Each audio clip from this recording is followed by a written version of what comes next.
Danny Ainge, the Celtics GM, he made some comments, very pointed comments about LeBron James in reference to LBJ's comments about the officiating. And Ainge had to say it's almost embarrassing that LeBron would complain about officiating. Of course, LeBron speaking of the Bulls game where their 27-game winning streak was snapped. And what do you think about those comments that were made? I didn't like the comments that came from Danny Ainge because, or I should say, I don't have a big issue with what's going on.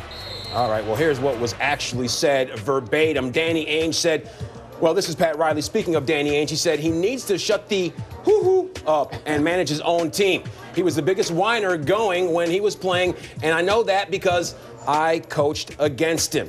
Here's LeBron James on said comments.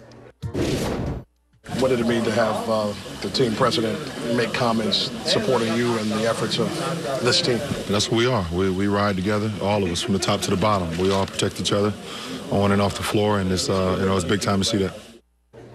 So you heard what LeBron James had to say, as you also heard what Pat Riley had to say. So what do you think about LeBron and Pat chiming in about Danny Ainge, who many say is a guy who knows a little bit about whining himself? Yeah, he does. And I love what Pat Riley said here. That's the coach I remember in Miami. Someone that was not afraid of saying what he feels because he has evidence behind it.